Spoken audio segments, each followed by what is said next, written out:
Muy buenas tardes a todos, bienvenidos a este aniversario de ventilación mecánica con presión positiva, este foro, este homenaje a los 68 años que estamos realizando en compañía del doctor Carmelo Dueña, médico internista, intensivista, neumólogo, y en compañía del doctor Isaías Carcerán, médico intensivista, y con el gran acompañamiento de la Federación Médica Colombiana en nombre de su presidente, el doctor Izaza. Quiero por favor que me confirmen si me escuchan bien, si me están viendo en este momento. Sí, lo estamos viendo y escuchando bien. Perfecto. Doctor Carmelo, doctor Isaías, muy buenas tardes. ¿Cómo están?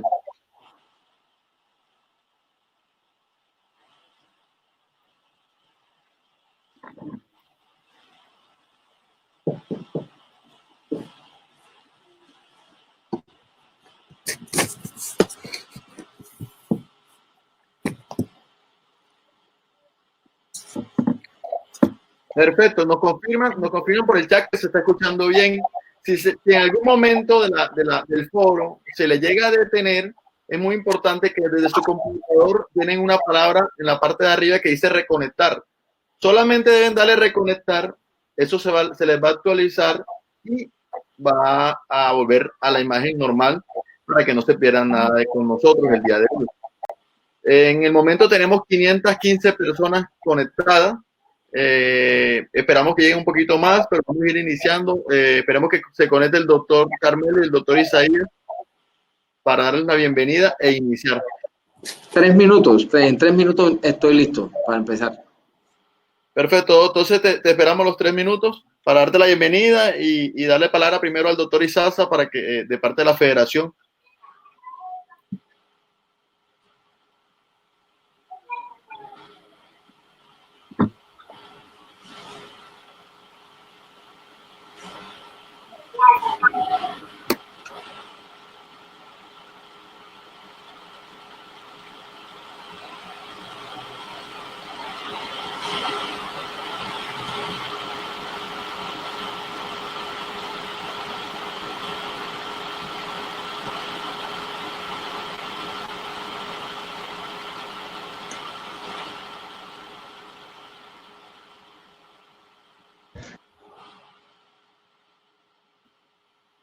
Ya está con nosotros el doctor Isaías. Doctor Isaías, tienes el micrófono apagado. Buenas, ¿qué más? ¿Cómo están? ¿Cómo han pasado? Espero que todos estén muy bien. ¿Cómo está, doctor Izaza? ¿Cómo le ha ido? Hola, Isaías, ¿cómo le va? ¿Qué tal? Bien, bien, gracias a Dios, doctor. ¿Cómo está? ¿Cómo ha pasado? Bien, hombre, muchas gracias. Qué bueno. ¿Cómo va hecho con el COVID por allá? Bien, bien. Qué bueno. Aquí estamos. ¿Ustedes dónde están? ¿Ustedes están en Barranquilla? Barranquilla y el doctor Carmelo en Cartagena. No, aquí suéter y chalequito porque está muy fría la temperatura. Sí, sí. Muy, muy fría. Sí. Perfecto. Doctores, tenemos en este momento 536 personas. Vamos a ir iniciando mientras que el doctor Carmelo, de pronto estamos actualizando la charla.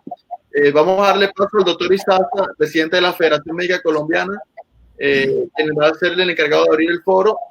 Posteriormente vamos a estar iniciando la charla junto al doctor Carmelo. Vamos a estar dando primero lo que es la historia de la ventilación mecánica. Luego procederá el doctor Isaías Carcerán con una charla de toda la parte de la fisiología y cerraremos la charla con toda la parte de la actualización de ventilación mecánica y algo muy seguramente que estaremos tocando lo que es el COVID, cómo se está manejando la parte ventilatoria. Entonces, doctor Izaza, le cedo la palabra. Lo dejo con un público de 551 personas en estos momentos, solo para usted. Bueno, Luis Eduardo, muchas gracias. Buenas tardes a todos, al doctor Isaías, al doctor Carmelo. Realmente para la Federación Médica Colombiana es un honor estar nuevamente en este curso que se realiza por parte de HESCONS y como parte de uno de nuestros importantísimos aliados en todo el desarrollo de lo que es la actividad de educación médica continua. Y pues hoy estamos celebrando precisamente en este curso los 65 años de la ventilación mecánica con presión positiva. Y es importante que hablar un poco en retrospección, porque precisamente antes de la ventilación mecánica con presión positiva existió la ventilación mecánica con presión negativa. Y esta es una cosa pues muy corta que quiero plantear. Yo, como intensivista, neonatólogo, pediatra que fui, porque ya hace 18 años dejé de ejercer esa actividad que la ejercí durante 20 años, pues tengo una gran curiosidad por conocer cuál es el estado del arte en este momento, pero pues siempre me ha interesado cómo han sido los procesos históricos en este sentido. Y pues fue con el doctor Rudolf Matas en Nueva Orleans, al ver que en la cirugía torácica se colapsaban los pulmones, él lo que hizo fue adaptar a un fuelle que se utilizaba antes para dar la anestesia e impulsar el cloroformo a las personas, a los pacientes. Entonces le adoptó un bombín, una bomba con la cual mantenía de manera intermitente la presión positiva del pulmón, impidiendo que se colapsara, pero además con eso de una forma u otra lograba remedar o simular todo lo que es la frecuencia respiratoria y la actividad ventilatoria. Y entonces allí este recurso se utilizaba solamente para la cirugía, y fue en 1904 donde se estableció o se vio la posibilidad de trabajar produciendo una actividad similar a la del pulmón, o sea, a partir de generar desde un medio externo una presión negativa en el pulmón, poder darle la respiración, asistir respiratoriamente a los pacientes. Y fue precisamente por una actividad, un hecho que afectó profunda y terriblemente a la población pediátrica, que fue la epidemia de poliomielitis en California en el año de 1928, cómo se llegó a la necesidad de, para poder salvar a estos pacientes, darles asistencia respiratoria. Y fue cuando se llevó a la creación del famoso pulmón de acero.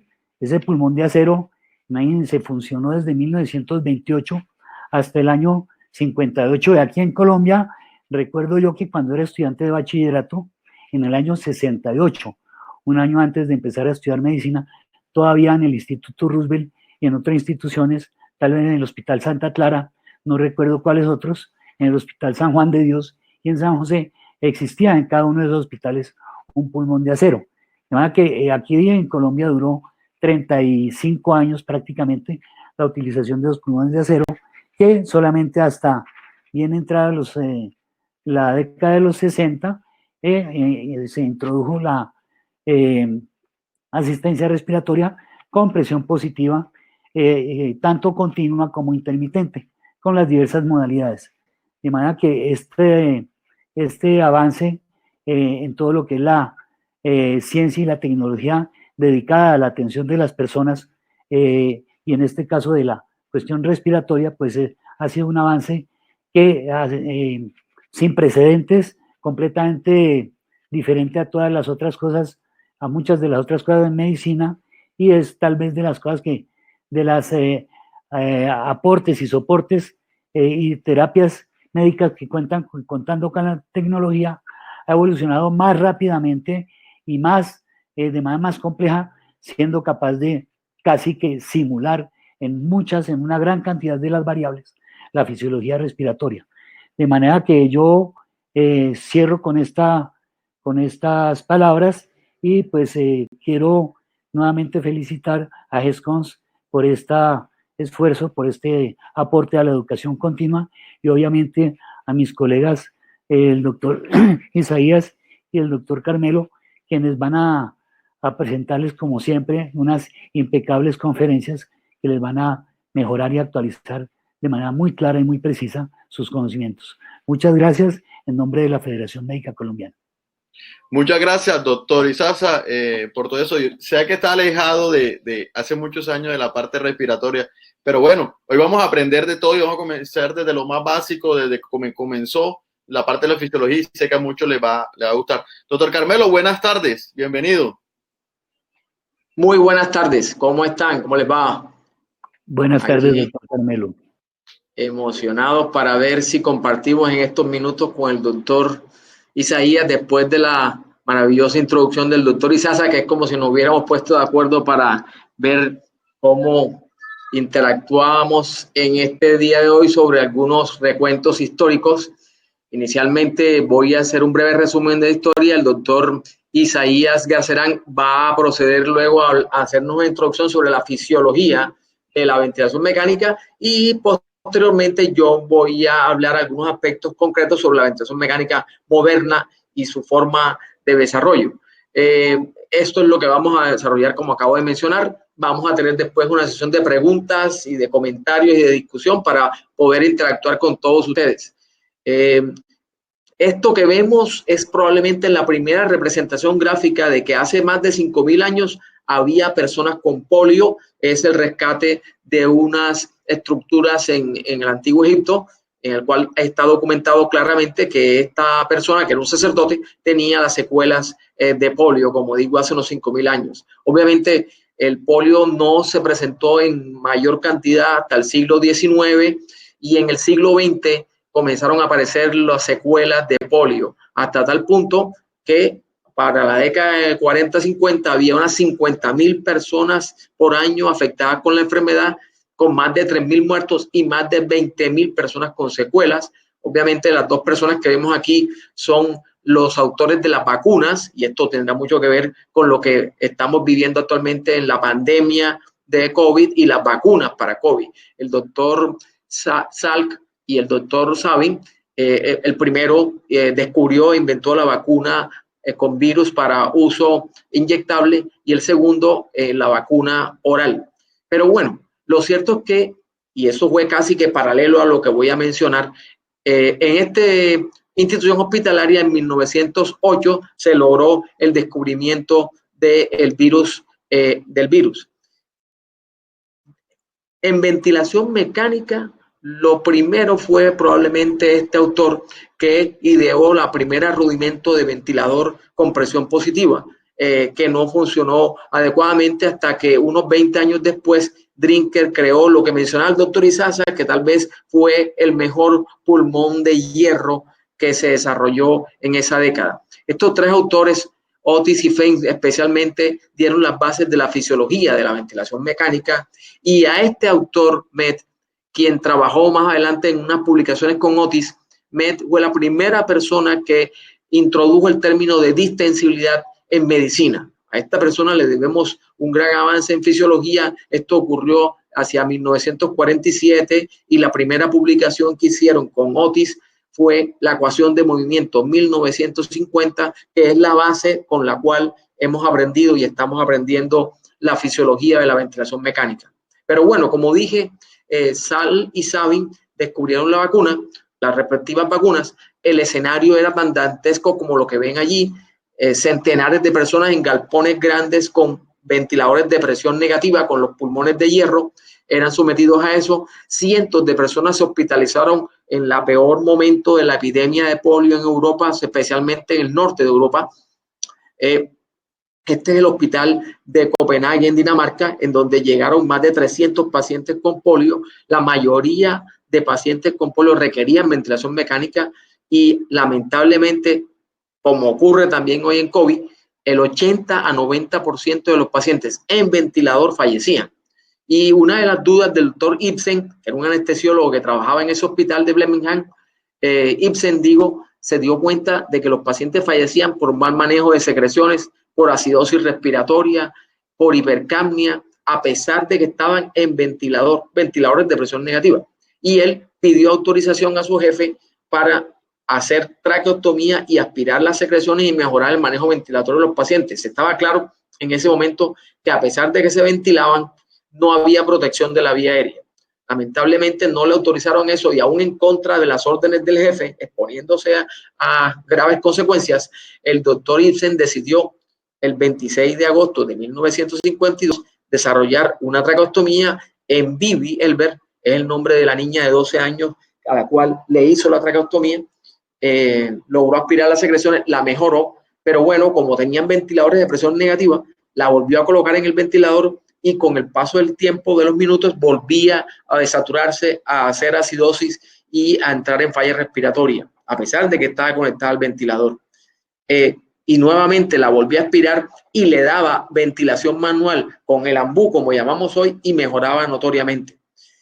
Al darse cuenta de esto, la única conclusión a que llegaron fue buscar a algunos estudiantes de medicina y comenzar a dar ventilación con presión positiva. Obviamente, la cantidad de traqueostomías que se hicieron a partir de ese momento fue bastante grande y se comenzó a hacer ventilación con presión positiva con ambú, con respiradores manuales. Esto obligó a cerrar la Facultad de Medicina, 1.500 estudiantes, más de 600 millones de horas dando ambú para lograr salvar a los pacientes afectados de polio.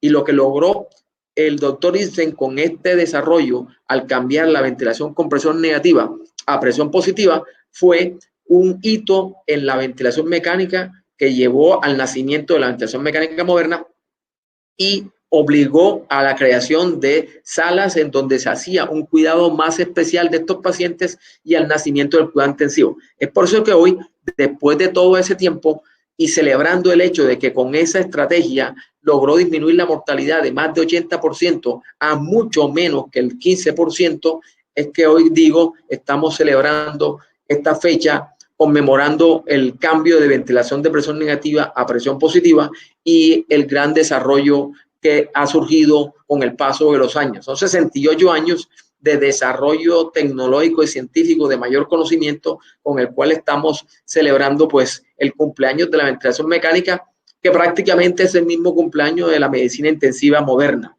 En general, lo que vino después de eso fue solidificar las bases para la fisiología, que fue esta interesante publicación unos 3 años después de Radford, en la cual ya sentó los fundamentos del espacio muerto.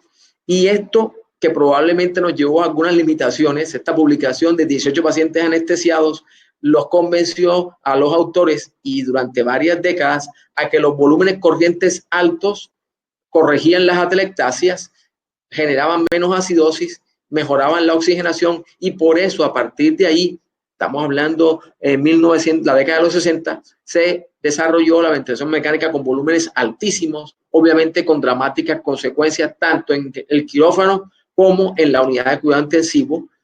Estamos celebrando en el mes de agosto también el cumpleaños de la definición inicial de SRA por los doctores Asbo y Petty, y lo que hemos aprendido de ventilación mecánica como digo, celebrando el cumpleaños del SRA también en este mes de agosto, lo que hemos aprendido es que si hacemos uso inadecuado del ventilador, vamos a generar una gran cantidad de lesión pulmonar inducida por ventilador y eso puede generar aumento de mortalidad.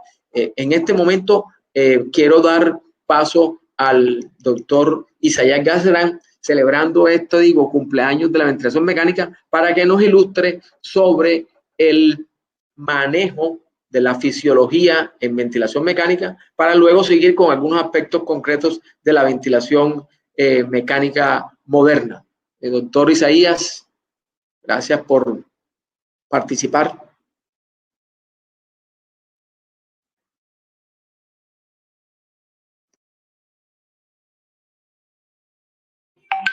Doctor Isaías, disculpa, tienes el micrófono apagado. Buenas, de verdad, saludos a todos. De verdad para mí es un honor estar acompañando a los maestros que saben del tema de ventilación mecánica, que son expertos a nivel mundial de esto. Y hoy quiero, en este día tan especial de la ventilación mecánica, quisiera hablarles de la fisiología respiratoria aplicada a la ventilación mecánica.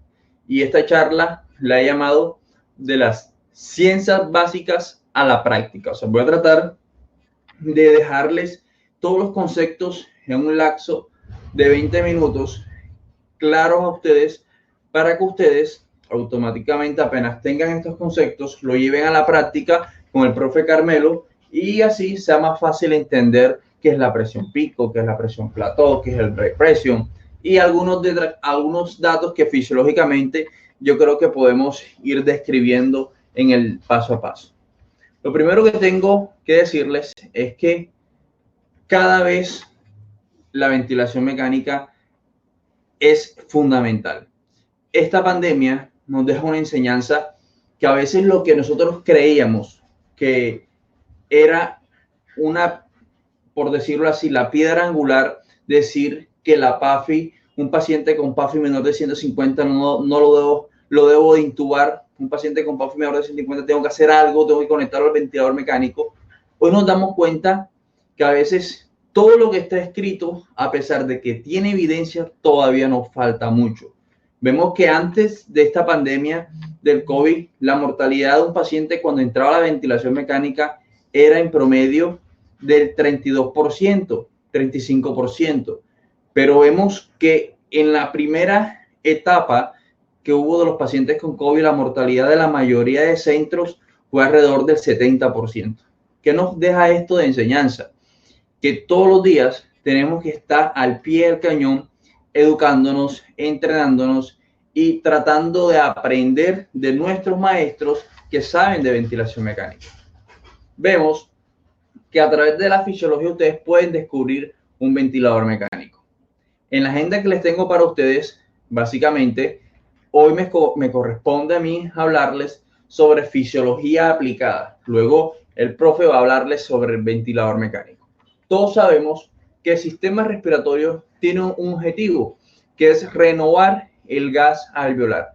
Pero cuando ese sistema respiratorio tiene o falla ventilatoria o una disfunción cardiovascular o una alteración neurológica como un stroke o una alteración neuromuscular, condiciona a que cualquiera de estas cuatro entidades me lleven a que me toca asegurar la vía aérea. Y al asegurar la vía aérea, este paciente tiene que entrar en ventilación mecánica automáticamente. Vemos que nosotros somos, el planeta es una unión de agua y aire. Pero para que eso se vea así tan bonito, esa agua y ese aire se vea así tan bonito, necesita una constante de presión. Esa constante de presión la llamamos la presión barométrica. La presión barométrica a nivel del mar es de 760 milímetros de mercurio. Y vemos que a medida que vamos subiendo las alturas, esa presión barométrica va disminuyendo y esto hace que nosotros presentemos clínica de cansancio, dificultad para dormir, de cefalea, de pérdida del apetito. Y si estamos en el Monte Everest, podemos presentar hasta riesgo de congelación y edema cerebral. Por esto, nosotros tenemos que conocer el componente de la presión barométrica y saber que un gas ejerce un volumen, que ese volumen genera una presión a una temperatura constante. O sea que tres conceptos: temperatura, volumen y presión. Y para que esa temperatura y ese volumen y esa presión se mantengan en el constante equilibrio, lo más importante es empezar a fragmentar una fórmula que es la fórmula de la presión barométrica. Recordarles que a nivel del mar, esa presión barométrica es de 760 milímetros de mercurio. Esos 760 milímetros de mercurio, ustedes tienen que restarle la presión de vapor de agua. Esa presión de vapor de agua es de 47 milímetros de mercurio. Entonces, ustedes restan esos 47 milímetros de mercurio y les va a quedar que la presión va a ser de 713. Recordarles que esto es a nivel del mar. En Bogotá, un ejemplo, 560. Dependiendo del sitio donde esté, vas a cambiar la presión barométrica. Luego, esa constante, esa presión total, va a cumplir la ley de Dalton, que es la suma de presiones parciales. Y vemos que de esa presión total se divide en presiones parciales. Y una presión parcial es la cantidad de oxígeno, que es el 21% de oxígeno. Lo multiplico por ese 21% de oxígeno y lo que me queda realmente es que la presión es de 149 milímetros de mercurio. Esa presión es de 149 milímetros de mercurio. Pero ahora viene un componente que es la vía aérea, un componente que no hay intercambio gaseoso, que es un componente muerto, que representa más o menos 12 C de volumen, de nuestro volumen corriente, y que aquí lo que hay es CO2. Entonces, como es otra presión que hay diferente, hay que restarla. Le restas ese CO2, lo multiplicas por el coeficiente de difusión del CO2 y lo que va a quedar aquí es la presión de oxígeno. Y vemos que la presión de oxígeno que hay a nivel alveolar es de 109 milímetros de mercurio. La presión de oxígeno que hay a nivel alveolar es de 109 milímetros de mercurio. Grábense eso. Esa es la concentración de oxígeno que hay a nivel alveolar. Y todo esto que les he dicho es la constante de la ley de Boyle y Mariotte. Vemos que posterior a eso, yo tengo una ley que hace énfasis a las características del vaso. Y esas características del vaso hace énfasis a esa tubuladura, a esa fibra muscular lisa. Y con una tubuladura cerrada, cumple el principio de la ley de Ohm. ¿Y qué es la ley de Ohm? Fue diseñada en 1840 y lo que hace énfasis a la ley de Ohm, que como toda tubuladura cerrada, tiene que haber una presión de entrada y tiene que haber una presión de salida y tiene que haber una resistencia. Si yo aumento la presión, yo aumento la resistencia. Si yo aumento la resistencia, yo aumento la presión. Y fue tan importante esa ley de Ohm que fue parte fundamental para que saliera la ley de la ecuación del movimiento en 1850, pero la descripción que yo encontré del doctor Marini es una de 1990. El doctor Carmelo la tiene clara, ya les dijo la fecha exacta, listo, de esta ecuación. Y esta ecuación, jóvenes, es la ecuación más importante, grábense, esta es la ecuación más importante de todo el sistema respiratorio. Jóvenes, médico que no se sepa esta ecuación realmente no sabe fisiología respiratoria. Por eso los invito a que todos tienen que saberse la ecuación del movimiento. Y vemos que la ecuación del movimiento hace énfasis a dos constantes. Una presión muscular que es la vía aérea superior, una presión muscular que es la vía aérea superior. Y esa presión muscular está determinada por la resistencia y por el flujo. Son los dos determinantes de esto. Pero vemos que esa presión muscular, cuando yo ventilo al paciente, cuando yo hago una intubación endotraqueal en mi paciente, lamentablemente yo esa presión muscular pierde utilidad porque el tubo endotraqueal ya reemplaza esta primera parte de la ecuación. Listo. Pero esta ecuación es muy importante porque si yo coloco el número del tubo que no es el adecuado, aumenta la resistencia, todo esto se va a alterar. Por eso es el primer eslabón, que es saber mirar con qué tubo endotraqueal tú fijas a ese paciente que vas a ventilar. Y la otra parte de la fórmula hace énfasis a la presión de la estancia. ¿Qué es la presión de la estancia? La fórmula de la estancia es igual a 1 entre compliance. ¿Qué es compliance? Es la capacidad que tiene ese pulmón de distenderse. Es la capacidad que tiene ese pulmón de distenderse. Y a eso le vamos a sumar la presión positiva al final de la expiración intrínseca. Vemos nosotros que a través de esas constantes nosotros podemos hablar de todos los mecanismos que generan la respiración. Y aquí yo quiero resumirles, quiero que ustedes de una manera práctica se sepan las presiones de la vía aérea, porque ese es el objetivo de hoy, que ustedes sepan de una manera práctica la vía aérea. Quizás de los 20 minutos que tengo, jóvenes, con que ustedes sepan esta imagen, yo creo que eso es suficiente. Entonces vamos a tratar de concentrarnos a enfocar esta imagen de una manera práctica. Empecemos con lo normal. Cuando yo respiro por presión negativa, la presión pleural se hace más negativa. Al volverse más negativa la presión pleural, ese pulmón se distiende, por ende aumenta la presión alveolar, aumenta la presión transpulmonar, aumenta la capacidad residual funcional y yo me oxigeno. Por eso es que yo me oxigeno. Por eso es que yo me oxigeno. Listo. Pero cuando yo exhalo, que el diafragma aumenta, esa presión pleural que está negativa se vuelve positiva. Al volverse positiva, no se puede distender el pulmón, por ende esa presión alveolar se vuelve negativa, la presión transpulmonar se vuelve más negativa, la capacidad residual disminuye y yo elimino ese oxígeno. Y esa es la constante fisiológica.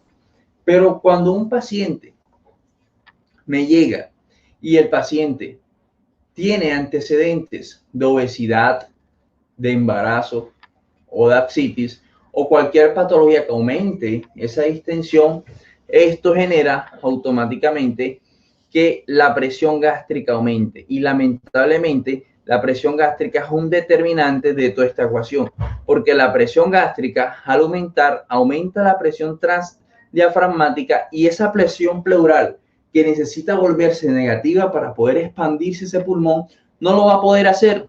Y como no lo va a poder hacer, ¿qué ocurre? Realmente que disminuya más la presión alveolar, disminuya más la presión transpulmonar, disminuya más la capacidad residual, y mi paciente tiene un trastorno de oxigenación. Mi paciente tiene un trastorno de oxigenación.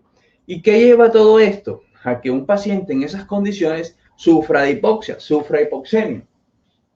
Vemos ahora que, partiendo de ese concepto que ya hemos mencionado inicialmente, nosotros cuando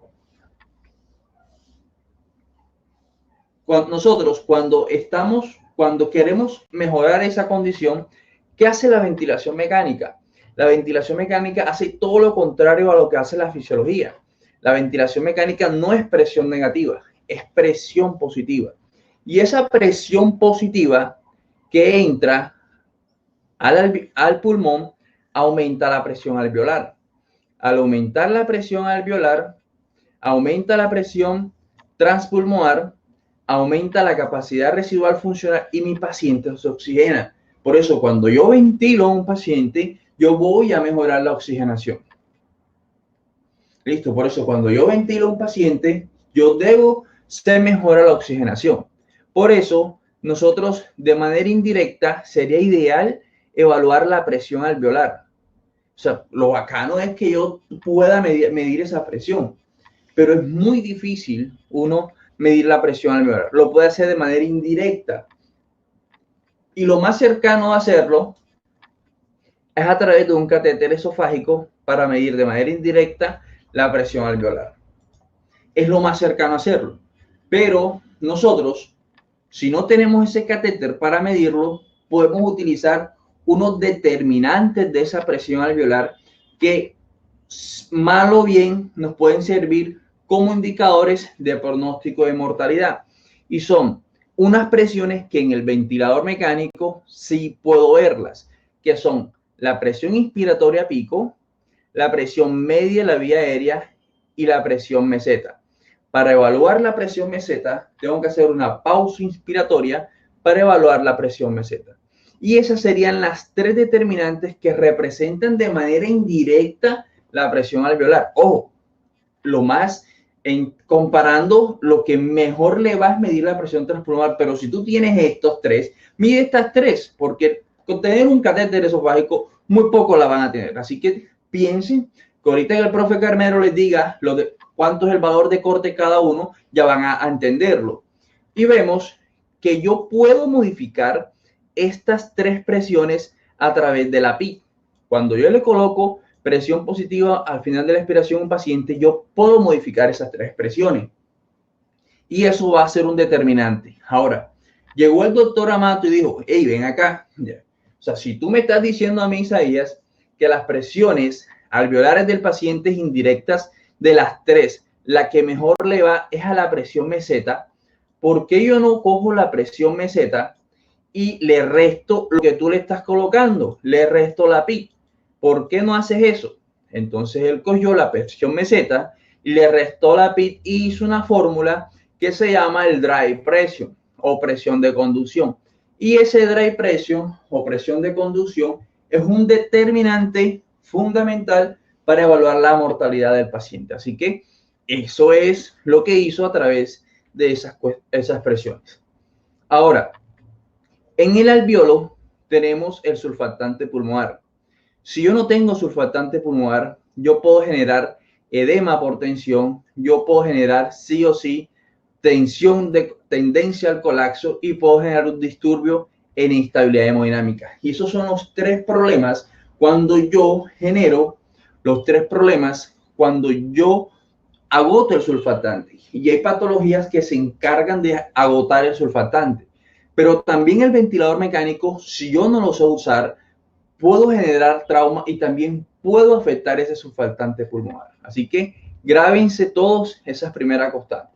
Y vemos que partiendo de eso, aparece Jackson como que ama la terapia intensiva, Yorlenis también, Raquel, un mundo fascinante, terapia intensiva, excelente explicación, muy bien, Cruz, excelente.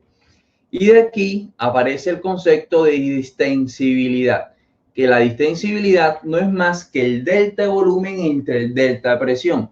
Delta de volumen entre el delta de presión es lo que se conoce como la distensibilidad. Y nosotros tenemos dos distensibilidades, la distensibilidad estática y la distensibilidad dinámica. Estática y la distensibilidad dinámica, que es el delta de volumen entre el delta de presión.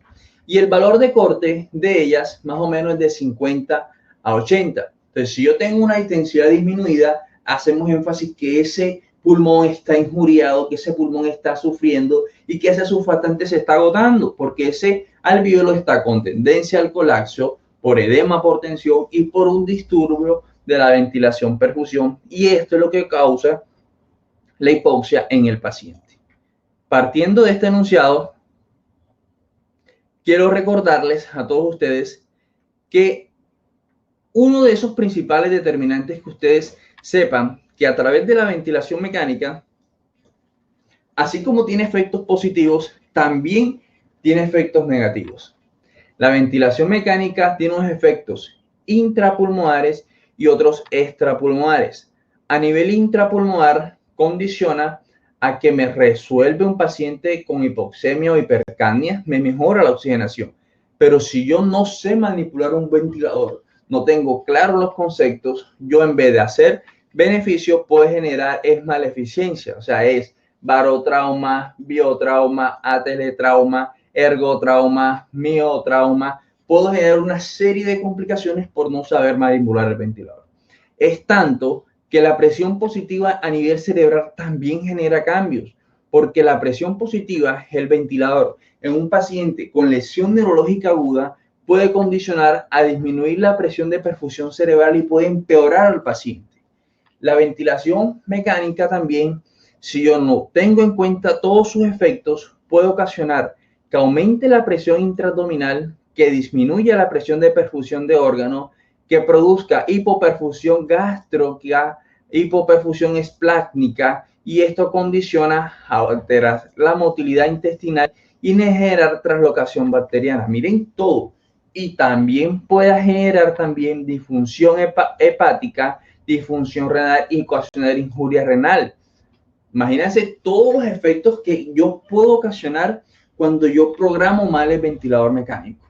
Y vemos que a nivel cardíaco también se generan unos efectos. Vemos que los cambios que hay con la ventilación mecánica, lo que hay durante la inspiración, aumenta la presión intratorácica, aumenta la presión pericárdica, disminuye la precarga del ventrículo derecho, aumenta la poscarga del ventrículo derecho. Yo quiero que ustedes se graben esto. Un paciente que yo lo voy a intubar porque yo veo que está hipoxémico, porque la causa es hipertensión pulmonar, por la causa es un TED. Ojo con la ventilación, porque es hipertensión pulmonar. Ese TED, cuando yo lo ventilo, va a ser peor, porque va a aumentar más la poscarga del ventrículo, se va a colapsar más el ventrículo derecho y puedo afectar la mecánica del pulmón. Vemos que eso hace que durante la inspiración la presión sistólica disminuya. Y vemos que durante la expiración es todo lo contrario. Durante la expiración, ¿qué es lo que ocurre? Que disminuye la presión intratorácica, disminuye la presión pericárdica, aumenta la precarga del ventrículo derecho, disminuye la poscarga del ventrículo derecho. Y al disminuir la poscarga del ventrículo derecho, aumenta el líquido que le llega al ventrículo izquierdo, aumenta el volumen sistólico y aumenta la presión sistólica. Esto quiere decir que la ventilación mecánica durante la inspiración y la expiración genera un cambio de 5 a 10 milímetros de mercurio. Y esto es lo que se conoce como la variabilidad de presión de pulso en la ventilación mecánica. Y esto es fisiológico. Mayor a 10 o mayor a 13, es un indicador de hipovolemia que yo puedo tener y que la literatura lo recomienda. Y vemos que si yo no sé manipular el ventilador, si yo no tengo claro la fisiología que les estoy mencionando, el principal problema de esto es que se desplace el tabique interventricular y genere algo que se llama interdependencia ventricular, que se colapsa todo el ventrículo izquierdo porque se desplazó el tabique hacia allá. Esto hace que disminuya el espacio, miren, disminuye el espacio, menos volumen al corazón izquierdo, y esto condiciona a que mi paciente produzca inestabilidad hemodinámica. O sea que la ventilación mecánica, no crean que todo es bueno. Si yo no sé manipular el ventilador mecánico, si yo no tengo los conceptos claros de fisiología, de presión inspiratoria pico, presión meseta, presión media, dry pressure, más poder mecánico, si yo no tengo esos conceptos claros de fisiología, yo voy a generar interdependencia ventricular. Y hoy, ya para terminar, quiero recordarles a ustedes un artículo que me gusta mucho, porque este artículo me deja claro que yo puedo de una manera indirecta pensar en falla ventricular derecha asociada a la ventilación. ¿Cuándo? Tengo un paciente con una PAFI menor de 150. Ojo, PAFI menor de 150. CO2 de mi paciente mayor a 48. Presión meseta mayor de 27, o que tenga el dry pressure mayor a 18. Si yo tengo estos 4 indicadores, jóvenes, esto es indicativo de que posiblemente la ventilación mecánica está generando falla ventricular derecha en mi paciente, y por ende hay que hacer otras medidas, porque estoy pensando en un core pulmonar asociado a la ventilación mecánica y podría ser la indicación de pronación en este paciente. Listo. Esto es, jóvenes, un abreboca del mundo de la fisiología respiratoria. Créanme que esto es simplemente un resumen y con un abordaje inicial de lo que corresponde al mundo de la fisiología respiratoria. Y para terminar, el buen médico trata la enfermedad. El gran médico trata al paciente que tiene la enfermedad. Dios les continúe bendiciendo a todos ustedes y muchas gracias por este espacio tan importante.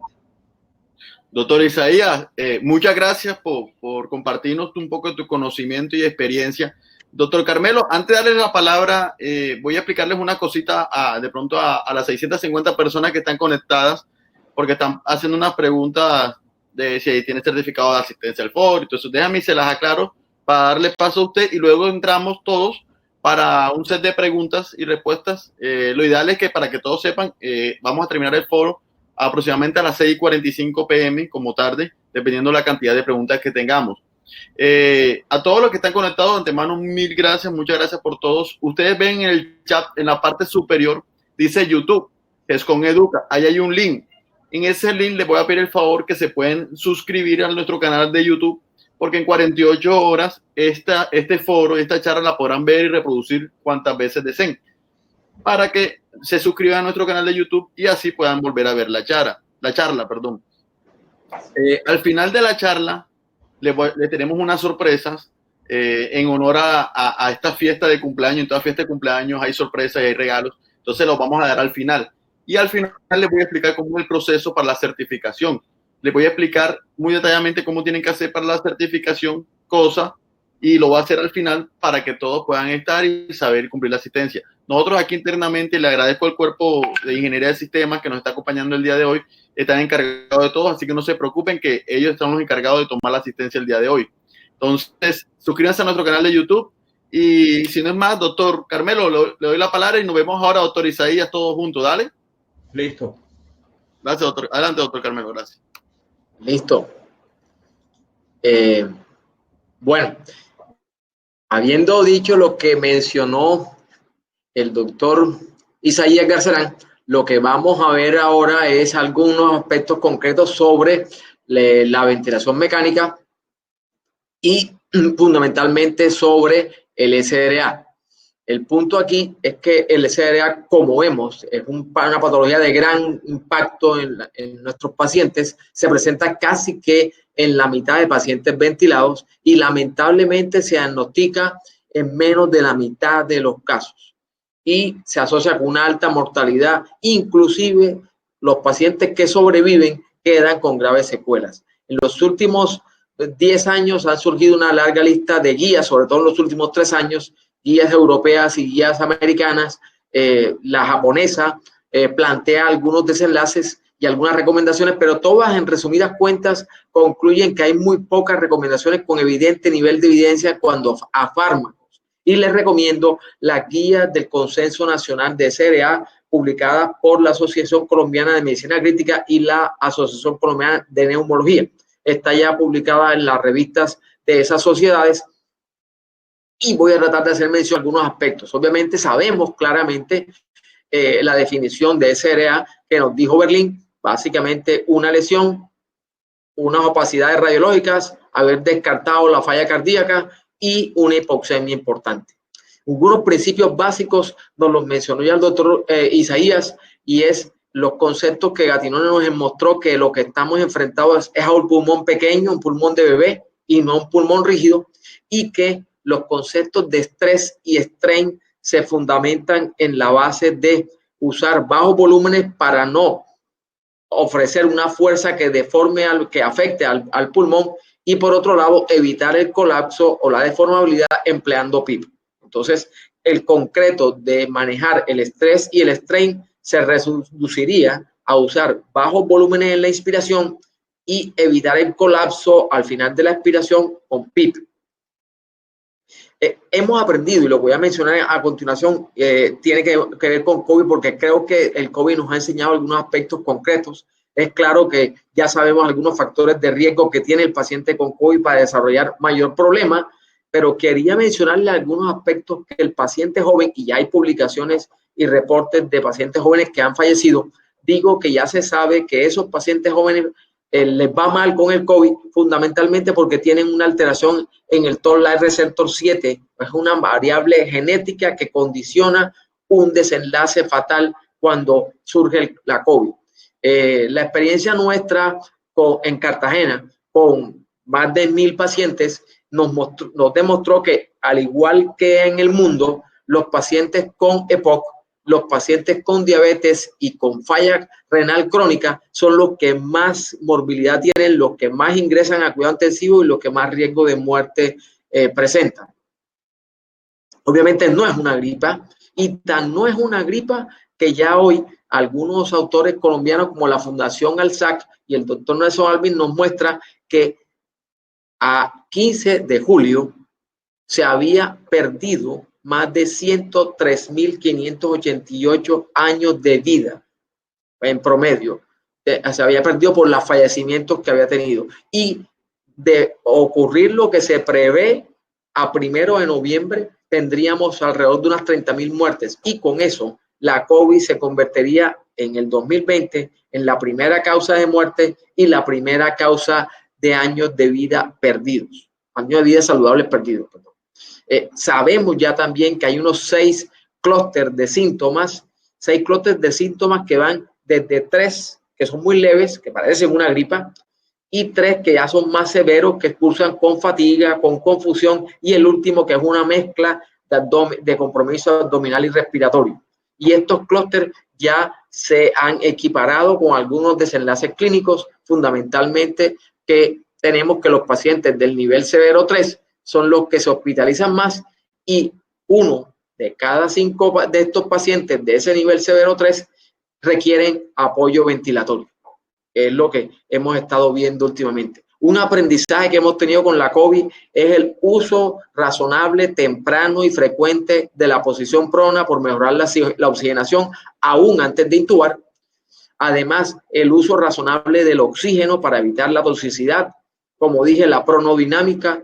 Y cuando el paciente ingresa a cuidado intensivo, debemos saber que la literatura, y esta es una elegante metaanálisis observacional de todas las publicaciones hasta el momento, tanto en Asia, Europa como Norteamérica, y aunque hay una gran variabilidad de mortalidad, en promedio la mortalidad del paciente con COVID cuidado intensivo es del 40%. Lamentablemente, de esos pacientes con COVID que requieren ventilación mecánica, la mortalidad puede llegar a ser hasta el 97%.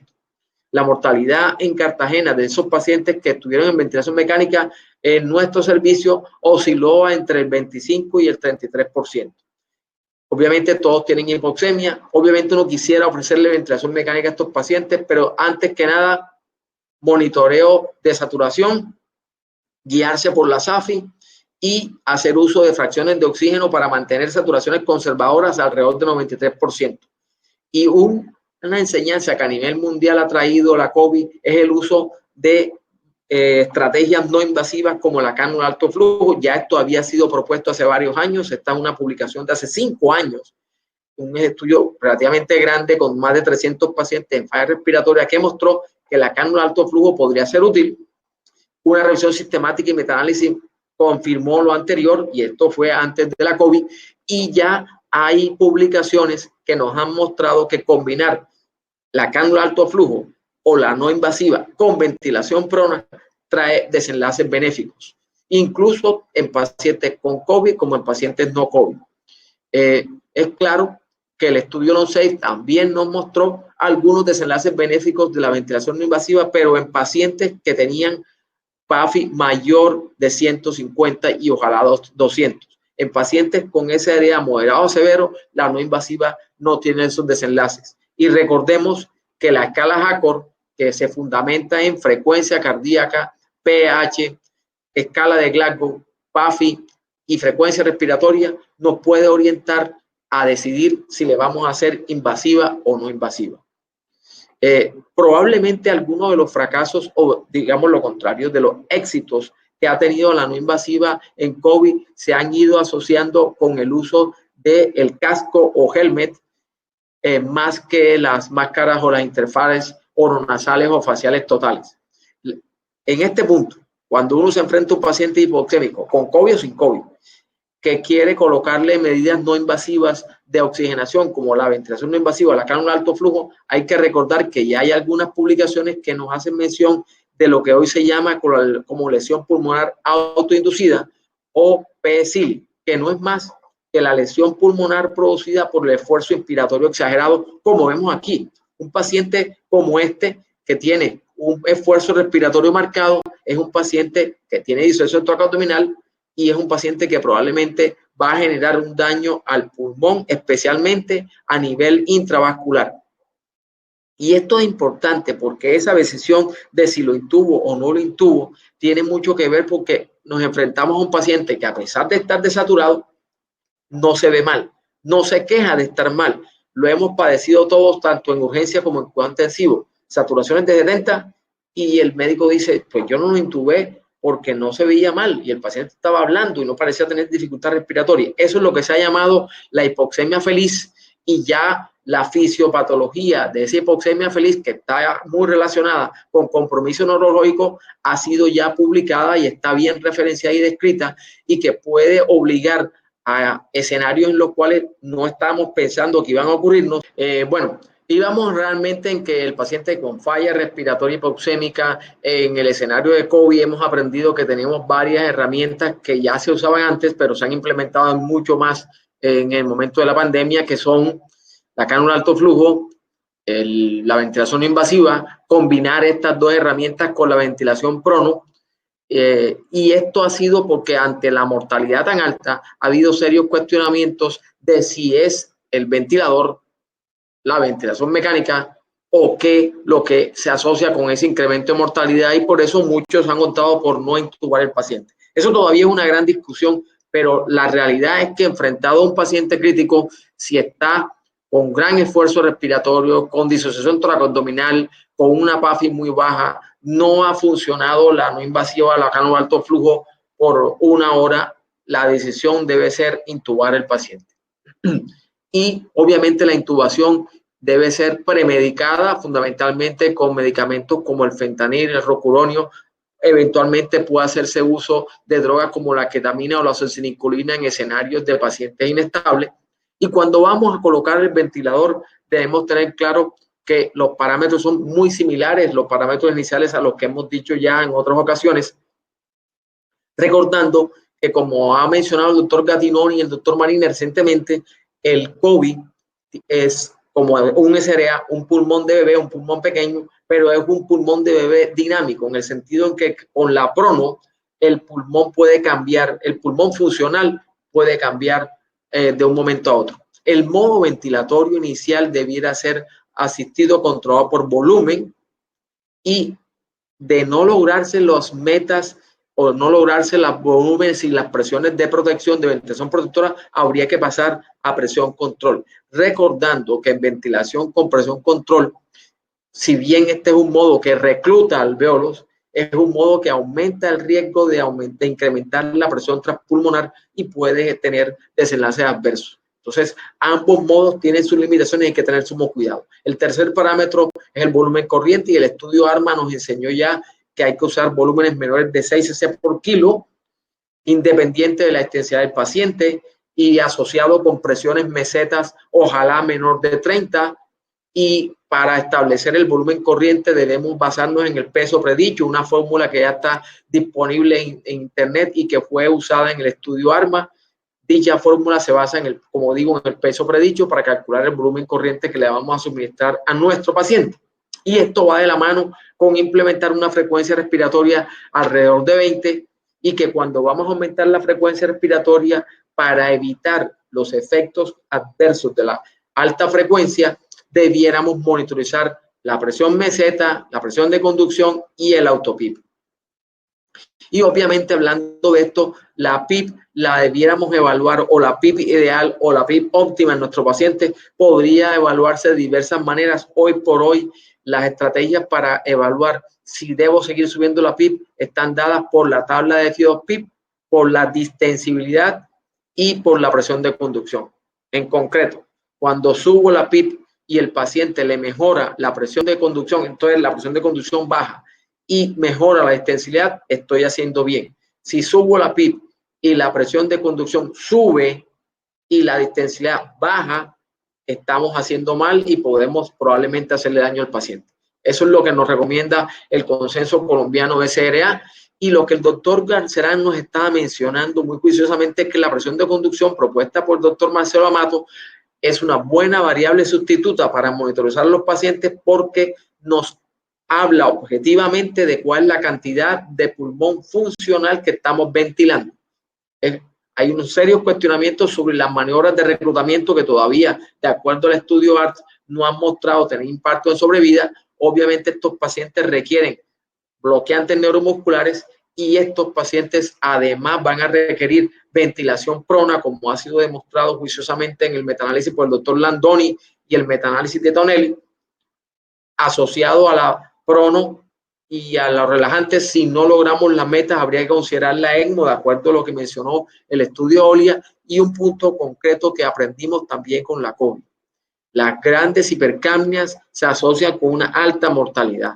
La hipercapnia no podemos ser permisivos con ello, y lamentablemente, si no podemos manipularla o controlarla, el paciente le va a ir mal en cuanto a desenlaces clínicos. Esto es fundamental. En el escenario de la COVID, el doctor Gattinoni planteó dos fenotipos. Estos dos fenotipos se pueden relacionar con base en la distensibilidad, y aquí concatenaríamos lo que mencionamos el doctor Jerry Met en 1950, cuando introdujo el término de extensibilidad, que es el inverso de la lactancia, y tendría mucho que ver con la ecuación de movimiento publicada en ese momento. Lo que digo entonces es que, con base en los fenotipos del doctor Gattinoni, si nos enfrentamos a un fenotipo que tiene una distensibilidad normal mayor de 40, podríamos hacer uso de cánula alto flujo, ventilación no invasiva, y debiéramos tener sumo cuidado con altos niveles de PIB. Contrario, si nos enfrentamos a un paciente si tiene una distensibilidad baja, que generalmente cursa con grandes opacidades y consolidaciones a nivel imagenológico, ese paciente probablemente va a requerir más bajos volúmenes de peso predicho, volumen corriente, y mayores niveles de PIB. Está claro que estos pacientes requieren unos altos niveles de pseudoanalgesia para garantizar el acople con el ventilador. Está demostrado que debemos hacer uso de la ventilación prona cuando está indicada, esto es en las primeras 48 horas del SRA con PAFI menor de 150, y que debemos emplearlas por lo menos por 16 horas. Y la tracostomía tiene una ventana terapéutica que, en general, las publicaciones como las que muestro ahí de Lancet nos orientan a que debe estar alrededor de 10 a 21 días la ventana de intervención. Quiero aquí hacer un reconocimiento al grupo de cuidado intensivo de Cartagena. Todas las unidades de cuidado intensivo durante más de 4 meses se reunieron y establecieron un protocolo de manejo, un protocolo que ayudó al manejo y al éxito que tuvo la intervención en Cartagena. Y las lecciones aprendidas de la COVID se resumen en eso. Llevo 9 y quise dejar unas 3 porque creo que de lo que nos falta de pandemia debe haber varias lecciones más aprendidas. Está claro que esta enfermedad no es una gripa. Está claro que el mundo es un pañuelo y que lamentablemente el dueño del pañuelo no somos nosotros. Es quien nos ha confinado, quien ha obligado a que estemos quietos, a que nos cuidemos, y que desde el punto de vista del cuidado intensivo lo que hemos aprendido es que se puede pronar sin ventilador, a que el ingreso a cuidado intensivo depende fundamentalmente del riesgo, a que los antibióticos no sirven si el paciente tiene una infección viral, y a que la falta de evidencia y experiencia no justifica la maleficencia. Y esto es concreto, es que fíjense, todas las intervenciones que se propusieron al comienzo, todas han ido cayendo. Casi que no queda ningún medicamento que haya demostrado que impacta en beneficios para el paciente, exceptuando hasta hoy la dexametasona. Y lógicamente, aprendimos que una UCI es más que un ventilador y una cama, que el trabajo en equipo da frutos, y como digo, probablemente queden todavía algunas lecciones por aprender. Sobre el SRA, puntos concretos. Es una enfermedad heterogénea, muy diversa. Al final no es una enfermedad, sino un síndrome.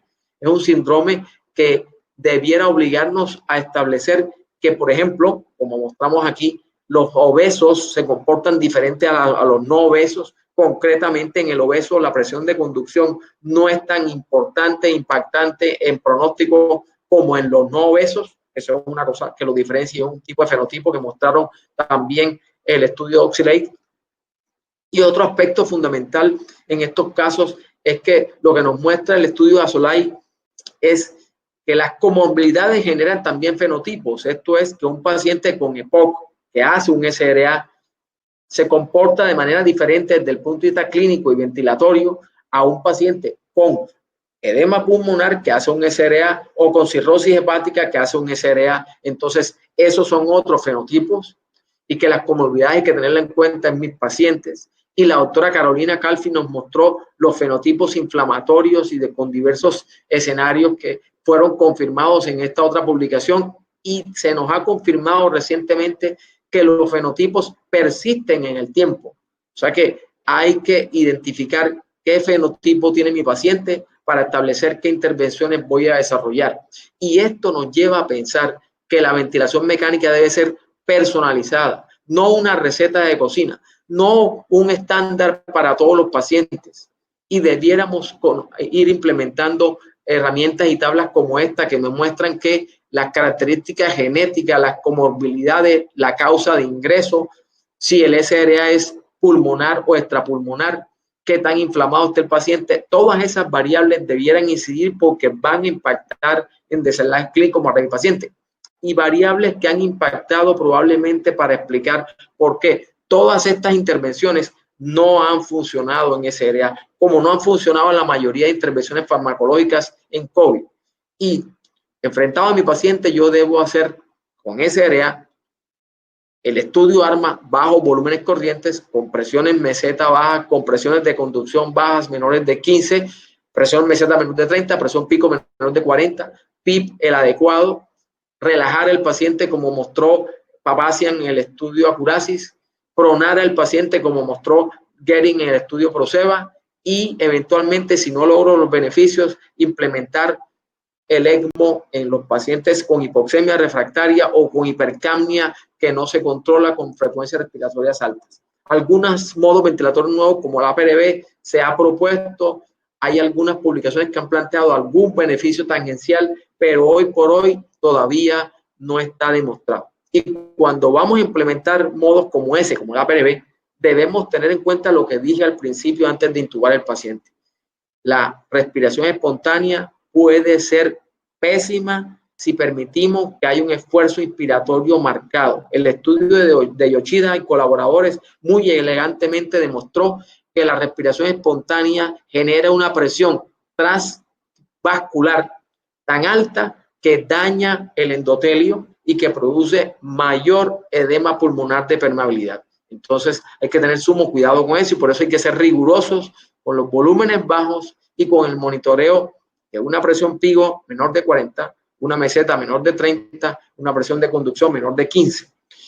Publicaciones como esta de Beitler reafirman ese hecho, reafirman que hay que seguir monitorizando a mi paciente y eventualmente en algunos escenarios, como mostraba el doctor Isaías, la presión esofágica podría ser útil, obviamente no está disponible y tiene algunas limitaciones. Y recordar que el paciente ventilado tiene un abdomen y que lo único que separa el abdomen del pulmón es el diafragma y que por vecindad la presión abdominal se puede transmitir al pulmón y lo contrario. Entonces, debiéramos evaluar la presión intraabdominal porque, como mostró muy elegantemente el doctor Marini, la presión transpulmonar puede aumentar linealmente cuando aumenta la presión abdominal. Y probablemente bajar la presión abdominal puede mejorar la mecánica ventilatoria de mi paciente. Y además recordar que dentro del tórax, rodeado por los pulmones, está el corazón, que puede ser afectado por todo lo que hagamos con el ventilador, como mostró el doctor Isaías, y esto asociarse con corpos pulmonares en el 50% de los casos.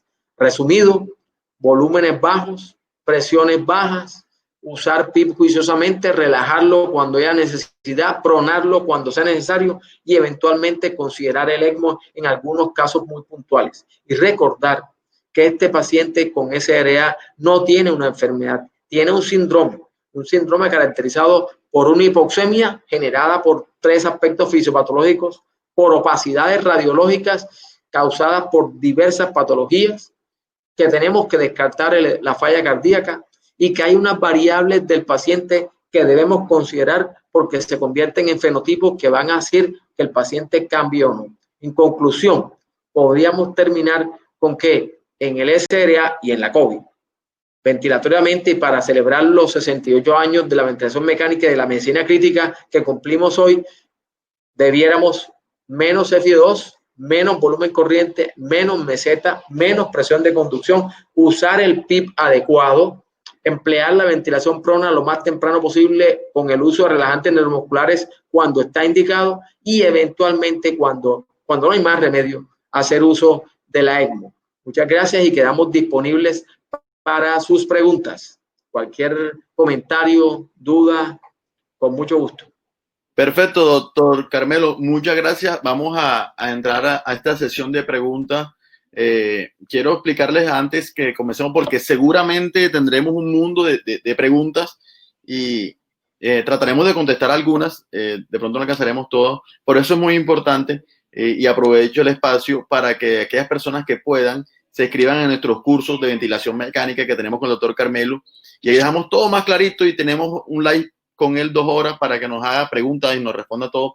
Y también a todos nuestros diplomados y cursos que tenemos y para que podamos tener mayor conocimiento. Y yo sé que muchas personas que están conectadas pues dan voto y fe del diplomado que estén con nosotros o de los cursos y pueden dar fe de la calidad de los docentes que contamos en GESCOM.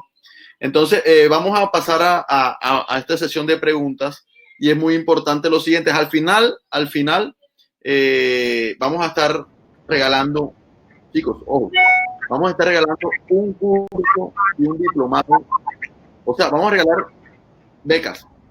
Yo tengo 6 diplomados: diplomado de Ciencias Médicas, diplomado de UT, diplomado de alto riesgo pediátrico, de todo. Los diplomados que ustedes quieran, los cursos que ustedes van a regalar uno a cada persona, o sea, van a regalar 10 becas. ¿Qué tienen que hacer? En la parte superior del chat, donde está el link, ahorita les va a salir unas cuentas, la cuenta del doctor Carmelo, la cuenta del doctor Isaías, mi cuenta y la cuenta de GESCOM 2. Montar en sus estados y etiquetarnos a todos. Y díganos qué curso quieren. UCI, urgencias médicas, urgencias cardiológicas, el ACLS-BLS, curso de AYEPI, curso de violencia, el curso de ventilación mecánica, el curso que ustedes quieran, que GESCOM va a regalárselos hoy. Tenemos un grupo de personas atrás de estas pantallas trabajando, esperando que nos etiqueten. Etiquétennos, hagan los captures, monten, nos etiquetan a todos, @GESCOM 2, @Luis Mendoza Gama, @Dr. Isaías Garcerán, @Dr. Carmelo Dueñas, y el curso que ustedes quieren o el diplomado. Entonces, si no es más nada, si no es más, vamos a pasar a la pregunta. Ahorita les van a salir las redes sociales de nosotros arriba. Entonces, chicos, comencemos. ¿Qué preguntas tienen? Nos las pueden escribir por el chat y con gusto las vamos a resolver. Doctores, ¿cómo sabemos que el paciente está en una hipoxia feliz y no confundirnos con otra cosa? Sí, aquí, María Julia, aquí el asunto es, tenemos un paciente que está desaturado, 60, y hemos tenido pacientes de 50 de saturación, que uno esperaría, generalmente una persona que maneja saturaciones normales, cuando tiene saturación de 80 ya está con 40 de frecuencia respiratoria, 130 de frecuencia cardíaca, diaforético, y está mendigando que le hagan algo. Este paciente con COVID tiene saturaciones bajas y no parece estar enfermo. Eso es el problema, pero el hecho de que no parezca estar enfermo no quiere decir que no haya que intervenirlo. En todo caso, hay que colocarle mayor fuente de oxígeno, verificar que no tenga un esfuerzo inspiratorio incrementado. Si no lo tiene, mejorar la oxigenación, garantizar oxigenaciones mayores de 93. Lo ideal es que esté, esa es la meta, una saturación menor de 93. Y si he logrado eso, vamos bien. Si no, a pesar de que esté, entre comillas, feliz, hay que hacer alguna intervención porque lo importante es evitar, como digo, la lesión pulmonar autoinducida generada por el esfuerzo inspiratorio marcado. Entonces, no sé si te respondí la pregunta. ¿Tienes alguna otra duda?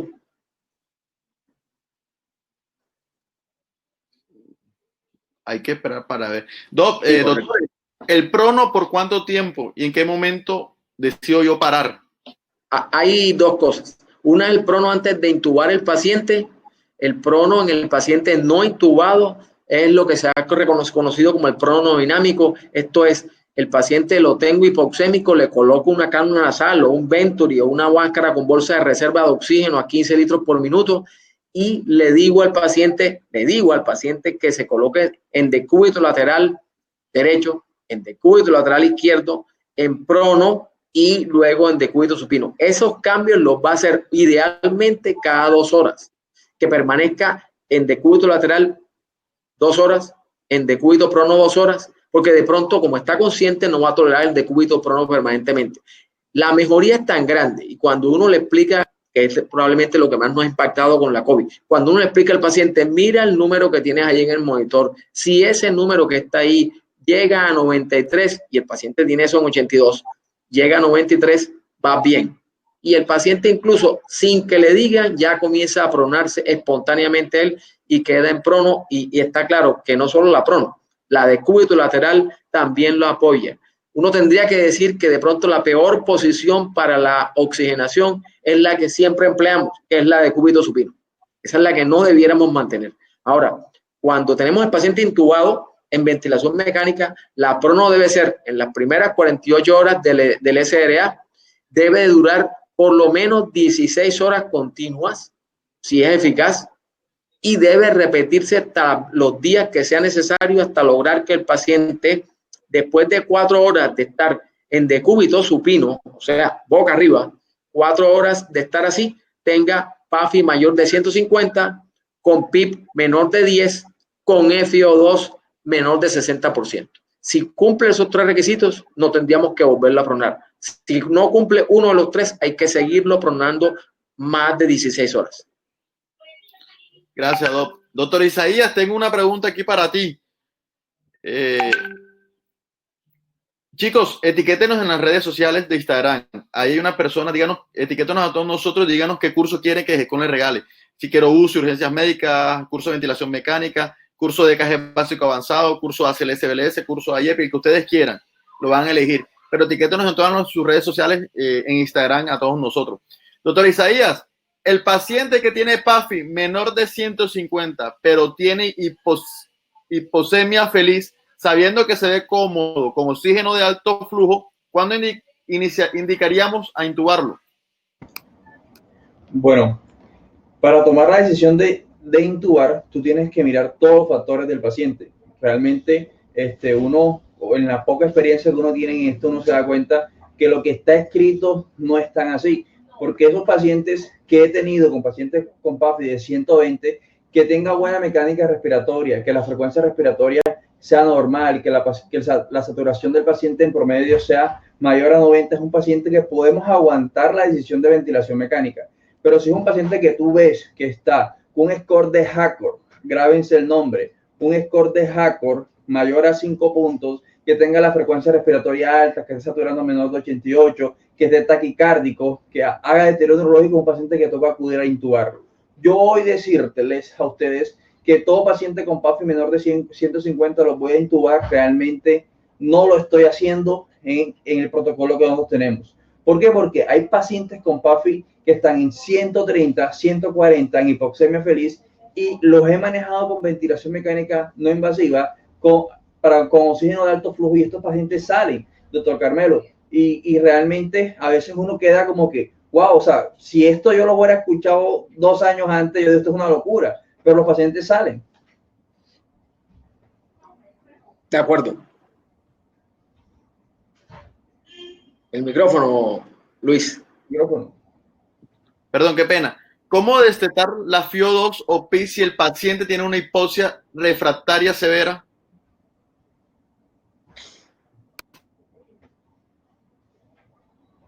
Profe o yo. Hágale. Bueno, realmente, tú cuando vas a hacer destete de la ventilación mecánica, tú tienes que guiar de todos los parámetros. Uno va a hacer que el paciente mejore los índices de oxigenación por SAFIO o PAFI. 2, que la distensibilidad del paciente mejore, que un paciente que tú tengas con una PIC de 14, un ejemplo, y tú veas que el paciente tiene ya distensibilidad mayor de 50 y que tú disminuyas PIC y veas que la distensibilidad lo tolere y la PAFI no se altere, es un paciente que se beneficia de tú hacerle el destete ventilatorio. Realmente el momento de destetar la PIC va acorde a la tabla FIO2 PIC. Es siempre eso, y lo que dice el profe Carmelo, está siempre mirando la PIC del paciente junto a la distensibilidad según los diferentes índices de oxigenación que tenemos y también evaluar sobre la presión de conducción del paciente. Creo que son los parámetros que uno se lleva para hacer el destete de la PIC. Perfecto, gracias, Doc. Aquellas personas que nos están preguntando en las redes sociales, nosotros manejamos los diplomados de UCI. Si tú eres fisioterapeuta, tenemos diplomados para fisioterapeutas, tenemos diplomados para auxiliares y tenemos diplomados para los médicos y enfermeras jefes. O sea, si tú nos estás viendo y eres fisioterapeuta, yo quiero el diplomado de UCI para fisioterapeutas, para que a la gente de las redes sociales le quede más fácil seleccionar los ganadores. Profe, ¿qué hago con el score de HACOR? Pero ya que lo tengo aquí, ¿qué hago yo con ese score de HACOR del paciente? Ya, ¿se acuerda que lo estamos utilizando? Pero, ¿qué hacemos con ese score? A ver, profe, ¿qué dice? No, a ver, habría que validar el score de HACOR en COVID. Esa podría ser una tarea para definir. Obviamente, si uno le crea el score de HACOR, uno no le haría no invasiva a ningún paciente con COVID y lo hemos usado. En este momento tenemos 2 médicos con no invasiva en prono y difícilmente los vamos a intubar y andaban con una PAFI menor de 100. Entonces, eso nos dice que las cosas en este escenario de la pandemia probablemente hemos aprendido algunos aspectos y afortunadamente la decisión de no intubarlo no ha sido porque no hay ventilador. La decisión de no intubarlo ha sido porque el paciente tolera ese manejo. Sí. Aquí nos pregunta Paula, ¿cómo es el beneficio de toma de gasimetría con los ciclos de pronación y supinación? Generalmente no sería necesario tanto tomar gases arteriales. Vamos a poner el caso. Tengo el paciente en supino, no logro las metas, tiene una PAFI menor de 150 y tiene menos de 48 horas de haber sido intubado. Ese paciente hay que pronarlo. Y lo que yo quiero al pronarlo es lograr una presión pico menor de 40, una meseta menor de 30, una presión de conducción menor de 15 y una saturación por encima de 88, digamos que 90 de saturación. Si yo logro esas metas con prono, no hay problema. Y fíjense que esas metas no necesitan gases arteriales. Yo lo prono y evalúo el monitoreo ventilatorio y evalúo la saturación. Si tuviera capnografía sería fantástico y eso me evitaría. Estamos de acuerdo que habiendo pronado al paciente y habiendo logrado lo anterior, podría esperar 1 hora para tomar gases arteriales y evaluar cómo le fue al CO2. La ventilación prona es una maniobra de reclutamiento, y cuando uno hace una maniobra de reclutamiento, no solo quiere mejorar la oxigenación, es más, contrario a lo que uno pueda pensar, el mejor parámetro para decir que el reclutamiento es adecuado no es la saturación. Yo quiero que suba la saturación, pero lo que debo lograr es que mejore también el CO2, lo cual me está demostrando que estoy abriendo unidades alveolares que están perfundidas. Yo quiero abrir alvéolos que les llegue sangre. El oxígeno lo que me dice es que estoy abriendo el alvéolo. El CO2 me dice que ese alvéolo le está llegando sangre que está barriendo CO2. Entonces, debo verificar los gases arteriales a la hora y en ese momento debo ver que el CO2 está bajando. Si es así, estoy reclutando lo que es. Cuando lo devuelva de decúbito supino, probablemente debería hacer lo mismo, tomar unos gases arteriales a la hora de haberlo dejado en decúbito supino para documentar que no se deterioró la oxigenación ni se deterioró la CO2. Y para definir, como dije, a las 4 horas, si debo volver a pronar o no. Claro que sí. Aquí nos pregunta, ¿cuántas sesiones de terapia? ¿Vas a decir algo? Sí. Cuéntame. Una pregunta que me gustó mucho de acá de las que están es, cuando el paciente prona, si lo pueden reanimar pronado el paciente. Ya, quiero recordarles a todos ustedes que esto tampoco es que uno dice que se debía hacer. Las guías AHA 2020 lo dejan claro, y en el protocolo del algoritmo de reanimación que hacen, las guías AHA colocan al paciente así pronado, tú lo puedes reanimar sin ningún problema, y colocan la posición en la cual tú vas a hacer la maniobra, hasta tú puedes desfibrilar el paciente así pronado, o sea que sí puedes tú reanimar a un paciente pronado, pero nuevamente les dejo claro que las indicaciones, las contraindicaciones de pronación del estudio PROSEBA. Y una de esas contraindicaciones es un paciente que está inestable hemodinámicamente, es un paciente que tú no deberías colocarte a pronar a ese paciente. Listo. Perfecto, gracias, Doc. Doc, aquí no, yo creo que esta pregunta es muy importante de la última charla. Nos dice Sandra, muchas gracias por la charla. ¿Nos pueden repetir las indicaciones para terminar la pronación? Cuando lo coloqué en decúbito supino, le quité el prono, lo coloqué en decúbito supino, dejo pasar 4 horas en decúbito supino. Si el paciente tiene una PAFI mayor de 150, tiene un PIB menor de 10 y tiene una F2 menor de 60%, con eso yo puedo decir, he logrado mis metas, por tanto, no tengo por qué volver a pronarlo. Si uno de esos 3 parámetros no se cumple, o sea, tiene una PAFI menor de 150 o tiene un PIB mayor de 10 o tiene una F2 mayor de 60, pues me va a tocar seguir pronándolo, que es lo que nos ha pasado en este escenario de la pandemia, que ha habido pronos durante 3, 4, 5 y más días.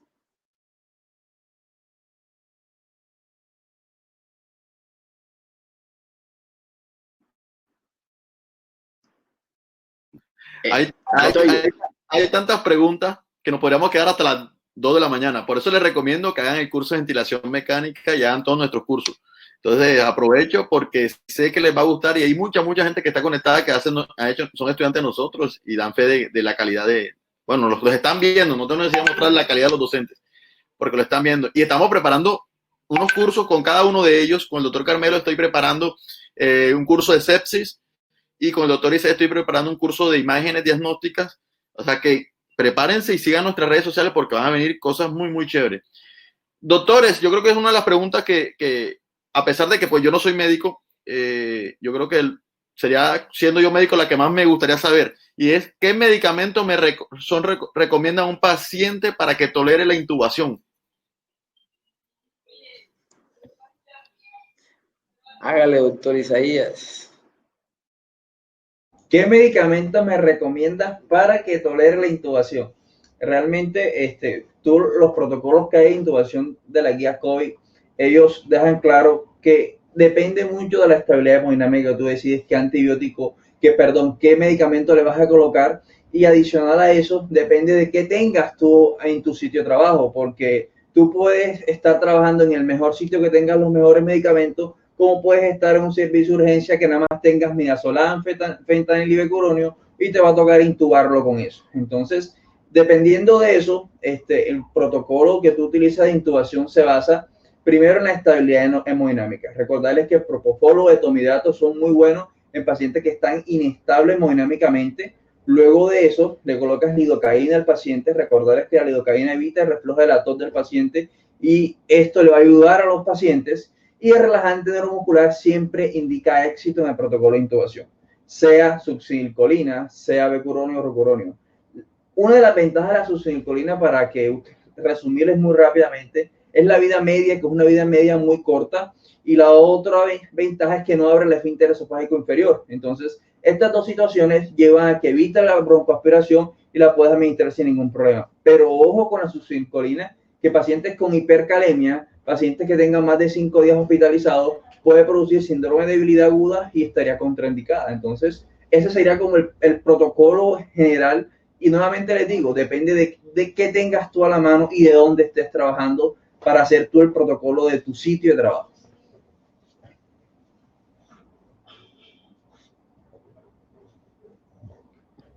Perfecto.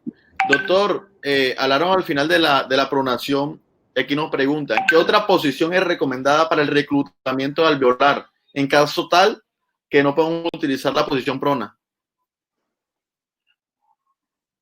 Como dije, la decúbito supino es la peor posición para la relación ventilación-perfusión, para mejorar el intercambio gaseoso.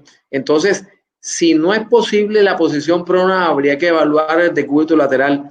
Y en este caso habría que ver si hay un parenquima pulmonar, un hemitórax o un pulmón más afectado que el otro, para definir cuál pulmón voy a dejar abajo o arriba. En general, para ponerlo en concreto, si el paciente tiene una enfermedad unilateral, esto es, hay más compromiso de un lado, uno debiera colocar el lado arriba, del lado arriba, el pulmón más sano, es el que mejor se va a ventilar en general. Pero las recomendaciones, ya ahí estaríamos haciendo cosas que no están demostradas. Los cambios de posición que han demostrado reclutar es la posición prona en ventilación mecánica invasiva. De resto, lo que mencioné de cúbito prono o pronodinámico es en no invasiva en pacientes no intubados. Pero el paciente intubado, la recomendación es ventilación prona.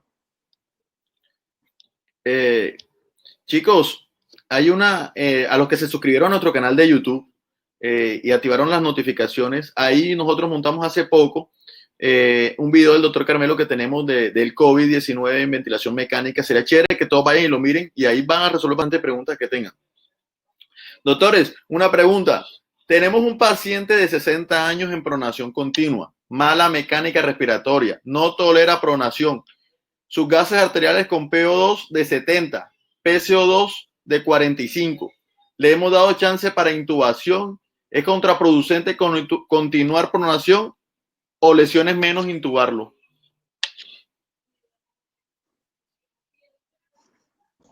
Yo ese paciente una. ¿Ese paciente qué? Ese paciente yo lo intubo de una. Todo lo que están diciendo. ¿Por qué? Mira todo lo que está diciendo el paciente. Está el paciente inestable, ya está el paciente como desaturado literalmente, ya deterioro neurológico no ha hecho.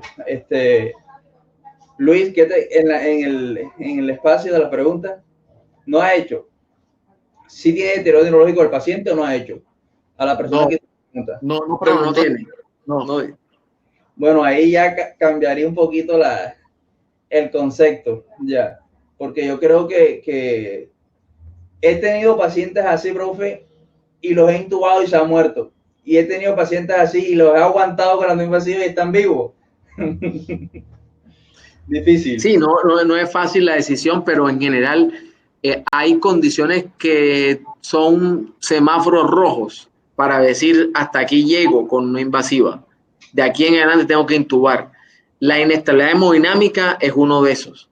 El paciente que está en shock, afortunadamente los pacientes con COVID en general no se choquean a menos que haya un compromiso cardiovascular previo o haya un shock séptico asociado, pero en general no ocurre eso, así que afortunadamente no es una seria indicación. Pero si tenemos un paciente con inestabilidad hemodinámica o, como decía el doctor Isaías, con deterioro neurológico que no es capaz de proteger la vía aérea, ese paciente va a requerir intubación. De no ser así, uno podría contemporizar la situación. Y un punto adicional a esto, no está demostrado que un medicamento salve vidas aquí. Lo que está demostrado que salva vidas es una cosa que se llama cuidado. El cuidado cura. Y el cuidado es, ese paciente tiene una PAFI baja, está indicado intubarlo. Lo más fácil sería intubarlo e irte a dormir. Pero si no lo vas a intubar, porque por las consideraciones que mencionó el doctor Isaías, si no lo vas a intubar, te toca quedarte ahí parqueado, cuidando, verificando con el grupo de trabajo para garantizar que el paciente no haga una falla respiratoria, un esfuerzo inspiratorio marcado, un deterioro de conciencia y toque intubarlo en las carreras. Hay que observar que estamos manejándolo adecuadamente y que con el manejo no invasivo le está yendo bien al paciente. Si es así, es lo que manifiesta el doctor Isaías, que ha tenido una buena experiencia con esos pacientes así. Si es así, digo, podemos seguir con observación del paciente. Si no, tocaría intubarlo. Aquí nos preguntan, José, ¿es recomendable el uso del aire acondicionado? ¿Aumente el SDRA en pacientes dentro del área del COVID UCI? No, que aumente el SDRA, no. El asunto del aire acondicionado es que puede favorecer la circulación viral si no tenemos sistemas de presión negativa. Y los sistemas de presión negativas están presentes en muy pocas unidades de cuidados intensivos en Colombia, menos del 2%. Entonces, hay que tener sumo cuidado con eso, pero obviamente si tenemos los equipos de protección personal adecuados, no debiera haber mayor problema. Perfecto. Miren, referente al paciente anterior, aquí nos responden que sin deterioro neurológico, pero con mala mecánica respiratoria del caso anterior. Sí, ese paciente con mala mecánica ventilatoria, si me está diciendo que tiene disociación toracoabdominal o unos tirajes marcados o aleteo nasal, ese paciente le colocamos o una cánula de alto flujo o una ventilación no invasiva y lo apoyamos con eso. Si con eso mejora, perfecto. Si con eso no mejora, habría que considerar la intubación. Doc, aquí hay algo muy importante y se lo digo a todo el personal de la salud. Nosotros tenemos cursos y diplomados para todo el área de la salud. Si eres médico, si eres enfermera, si eres fisioterapeuta, si eres auxiliar de enfermería. Y esto me gustaría mucho, Doc, tú como médico, bueno, los dos como médicos intensivistas, ¿qué recomendaciones usted nos daría a los fisioterapeutas? Por allí vi una pregunta, creo que de Ezequiel, sobre cuántas sesiones de fisioterapia para el paciente con COVID ventilado. Yo creería que eso es individual, pero como mínimo de fisioterapia, o sea, de terapia física como tal, idealmente viene a ser al menos 2. Ese paciente está acostado en una cama, tiene corticoides, tiene relajantes neuromusculares, cosas que favorecen la debilidad adquirida en UCI, así se llama esa patología. Entonces ese paciente requiere terapia física, como digo, 2 veces al día. Adicionalmente a que requiera terapia respiratoria para manejo de secreciones, para aspirar, para verificar que la vía aérea esté permeable, para garantizar que no haya más lesión por el tubo traqueal, para el aseo de la cavidad oral. Todo ese cuidado de terapia respiratoria debe ir de la mano con la terapia física, que debiera ser ideal 2 veces al día. Sobre lo que planteaba Luis en cuanto a recomendaciones para terapia, pienso que en este escenario hoy el gran conocimiento que se está adquiriendo en ventilación mecánica, la especialización del personal de terapia es fundamental para adquirir más conocimientos, no solo en fisioterapia, sino en terapia respiratoria y el manejo de la mecánica ventilatoria. Específicamente en los sitios donde yo trabajo, quien maneja el ventilador es terapia. Yo tangencialmente y eventualmente hago algunos cambios, pero el manejo en general lo debe hacer el personal de terapia respiratoria, que si está bien entrenado y capacitado para ello. Muchas gracias, Doc. Doctor Isaías, ¿qué sugerencia y opinión tiene de la vitamina D en el paciente con COVID en UCI? Vitamina D, ninguna. Ya, realmente, jóvenes, vitamina D no tiene ninguna indicación en el paciente con COVID. Tengan eso claro, jóvenes. Todo lo que está actualmente, vitamina D, vitamina C, por ahí hidróxido de cloro pasando a los pacientes, no está indicado. O sea, no es una opción. Lo único que tiene evidencia, y como muy bien el profe Carmelo lo dice, es los corticoides, pero ojo con esto. No es que lo van a tomar corticoides ustedes. Corticoides en el paciente que está en la unidad de cuidado intensivo, que está con un paciente con una neumonía complicada, pero no a todo paciente dar corticoides porque va a haber Cushing por todos lados. Perfecto. Aquí nos preguntan, ¿se puede hacer cambio de posición de supino a prono con el paciente conectado al ventilador? Ya que a mi parecer se puede generar lesiones o debe existir un método para poder llevarlo a cabo. Claro que sí, sin ningún problema se puede hacer el cambio del paciente de posición. Eso hay un video en la página del New England de unos 5 minutos. Pero les recomiendo en principio que eso debe ser un entrenamiento, un escenario en el cual lo estamos haciendo énfasis en los cursos de ventilación mecánica, porque si tenemos personas entrenadas, con 3 personas es suficiente para hacer el cambio de posición de decúbito supino a decúbito prono en un paciente crítico, por muy inestable que esté. El asunto aquí es primero verificar que todo está, el tubo está bien posicionado, está fijo, la sonda está bien adecuada, la sonda vesical está bien limitada. Cuando tenemos todo eso garantizado, verificar la posición de los electrodos, el monitoreo del paciente y después generar el cambio de posición, que como digo, es una herramienta excelente, pero debe ser practicada y con experticia para lograr desarrollarlo sin poner en peligro la vida del paciente.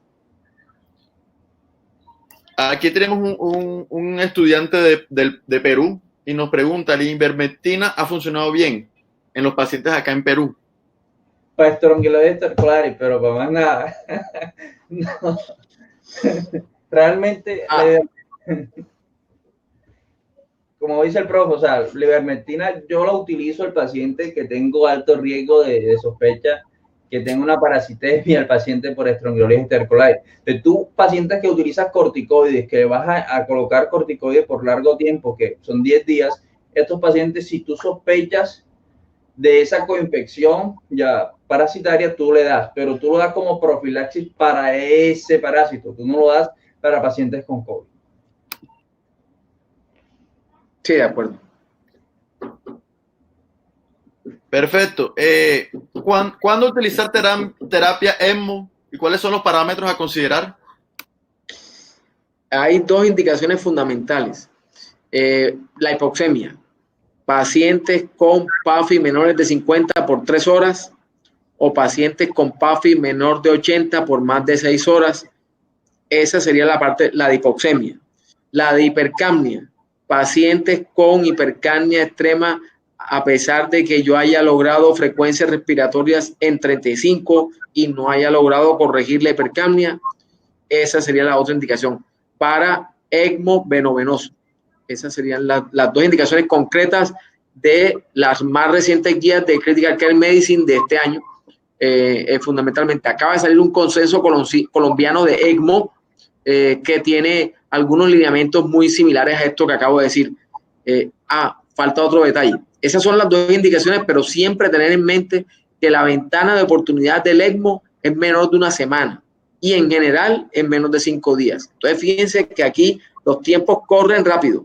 Dijimos que la prono es para hacerla antes de 48 horas, en las primeras 48 horas. Que la relajación, de acuerdo al estudio de Papazian, también debe ser, ojalá, en las primeras 48 horas de ventilación mecánica de ese paciente con SRA. Entonces, si les digo que la ECMO es ideal antes de los 7 días, quiere decir desde que comenzamos la prono tenemos menos de 4 días para tomar la decisión de la ECMO, porque después de 5 a 7 días los beneficios son muy pobres y no hay estudio clínico que sustente eso. Perfecto. Bueno, doctores, yo quisiera quedarme con ustedes toda la noche y responder todas las preguntas. Entenderán que ahorita a las 7 y a las 9 tenemos otros live de los diplomados de UCI, urgencias médicas, urgencias cardiológicas. Y sé que muchos estudiantes que tienen el live ahorita a las 7 están aquí conectados. Así que por favor vayan ahorita a su link que le mandaron a su grupo para que asistan a su clase. Me quedo con la gente para explicarles los pasos de las certificaciones, cómo se van a hacer llegar. En la parte superior, ahí ahora mismo hay un número de WhatsApp. En ese número de WhatsApp van a escribir los que estén interesados en cualquiera de nuestros cursos, porque hoy, por el día de hoy, tienen el 20% de descuento en todos nuestros cursos: ventilación mecánica, gases arteriales, EKG, urgencias médicas, UCI, todo lo que ustedes quieran, escriban ahí. De antemano, doctor Carmelo, doctor Isaías, les agradezco estar hoy con nosotros. De verdad, muchas gracias por aceptar nuestras invitaciones. Espero tener la oportunidad de compartir con ustedes en otro live. Y gracias a todas las personas que confían y creen en GESCOM. Y mil gracias a ustedes dos por apoyarnos. Muchas gracias. Muy amables y buena noche. Doctor Carmelo, ya levantaron ya todo, 1 de septiembre, o sea que una visita por allá, Luis, al doctor Carmelo. Una invitación. Yo lo mando. No. Chicos, yo puedo ir a preparar los cursos porque lo que ya tengo son materiales. Bueno, no hay problema. Excelente. Bueno, muchas gracias a todos. Me quedo conectado con ustedes. Voy a explicarles lo de la certificación. Anoten el número aquellos que estén interesados en realizar los cursos diplomados hoy. Nada más díganle, mire, estoy interesado en urgencia cardiológica. Tenemos unos asesores espectaculares dispuestos a darte la mayor información. Así que si están interesados, ya ahora les voy a explicar la certificación. Si están interesados en nuestros cursos y obtener el 20% de descuento en nuestros cursos, háganlo. Si ustedes eligen hacer un diplomado, el que quiera, tiene el 20% de descuento.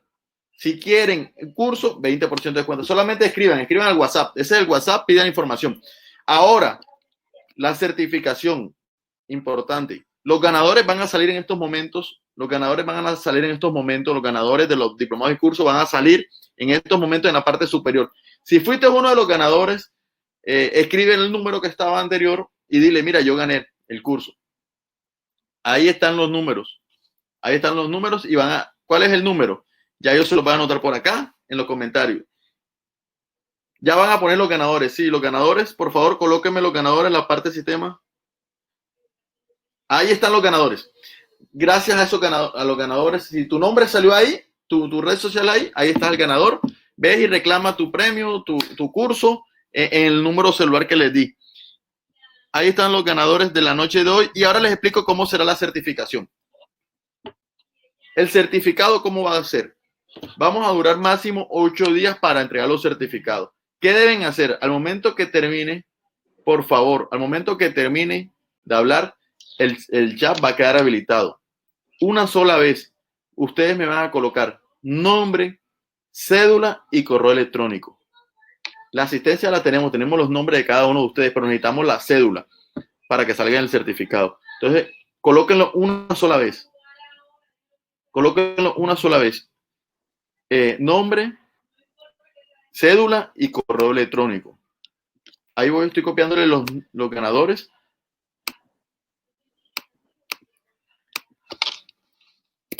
Ahí están los ganadores. Por favor, miren, están mandando nada más los nombres. Coloquen en un mensaje, coloquen nombre, cédula y correo electrónico. Por favor, pongan nombre, cédula y correo electrónico. Para que no pongan el nombre solamente, porque los nombres los tenemos. Nombre, cédula y correo electrónico. Una sola vez lo escriban. No importa que se vaya bajando. Tenemos 5 personas ahí en sistema anotando todo lo que usted está haciendo, y como esto está grabado, lo vamos a coger sin ningún problema. Pero para que nos agilicemos el trabajo nosotros, en un solo mensaje, nombre, cédula, correo electrónico. En un solo mensaje, nombre, cédula y correo electrónico. Y gracias a los ganadores, los felicito, de verdad. Espero que disfruten su premio. Escriban al número celular que ganaron. Sistemas, por favor, me colaboras en un ratico, colocando nuevamente el número de celular de WhatsApp para que le escriban que soy yo el ganador.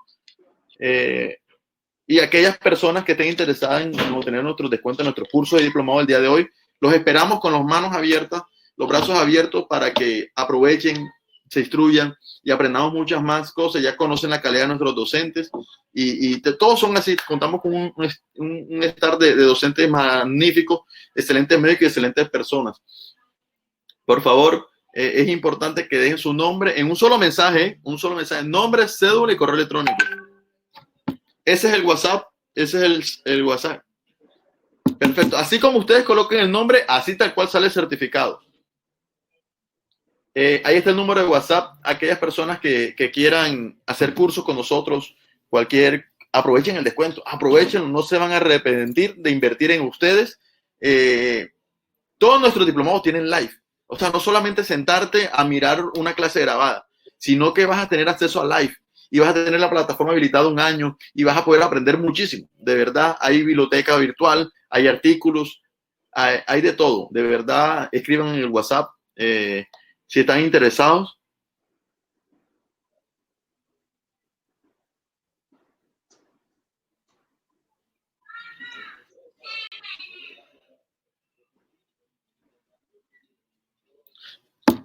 Voy a darle chancecito a todos que escriban, por favor, su nombre, cédula y correo electrónico. Nombre, cédula y correo electrónico a todos y en un solo mensaje, por favor, nombre, cédula y correo electrónico. No lo manden en 2, porfa, para que nos agilicen el trabajo y pueda ser más fácil. Suscríbanse a nuestro canal de YouTube. Hay una conferencia ahí de ventilación mecánica del doctor Isaías y hay una de las generalidades del COVID dictada por el doctor Carmelo Dueñas. Mírenla en YouTube, está buenísima. Seguro no se van a arrepentir. Por favor, suscríbanse, activen nuestras notificaciones. Este foro se va a subir en 48 horas ahí en YouTube. Entonces, sería muy chévere que lo puedan volver a ver. Pongan la campanita para que les avisen cuando nosotros subamos los videos educativos. Ahí es pura educación, puro video educativo que les van a servir al día a día. Me informan aquí en el sistema que ya tienen la mayoría de los nombres, números. Voy a dejar el chat abierto para que escriban nombre, cédula y correo electrónico. Así como ustedes lo escriben, así va a salir. ¿Oyeron? Y está el número de WhatsApp para que escriban. Aprovechen ese descuento. Miren, el curso de ventilación mecánica tienen el libro del doctor Carmelo Dueñas. Les enseñan desde lo más básico del ventilador mecánico y adicional a eso va a hacer un live de 2 horas con él para resolver todas las dudas que tengan de eso.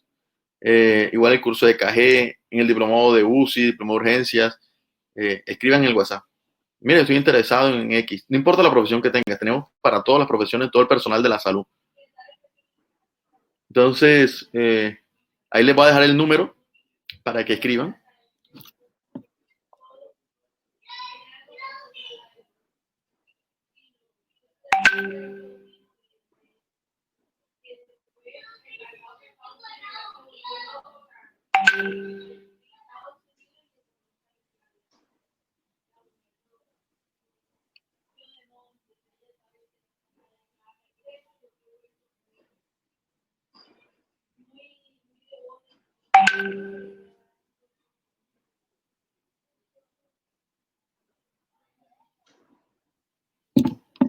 Bueno, muchachos, si no es más, agradecerles nuevamente al foro. Miren, estén pendientes de las redes sociales. Les tiro este dato. Si hicimos hoy un foro por el cumplimiento de la ventilación mecánica, por el cumpleaños, ustedes se llegan a imaginar qué vamos a hacer cuando lleguemos a los 100,000 seguidores en GECOM. Ese ya voy a tirar la casa por la ventana.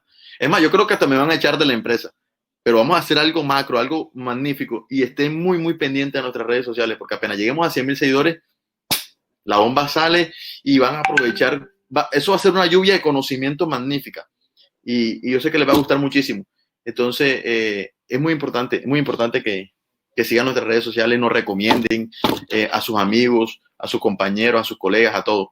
Así que los voy a esperar en los 100,000 seguidores y nos vamos a ver nuevamente aquí. Independientemente de eso, como eso lleva su tiempo, vamos a estar organizando otros foros también por las redes sociales, se los vamos a decir para que estén con nosotros A nosotros nos gusta esto, nos gusta compartir con ustedes y que se llenen de conocimiento.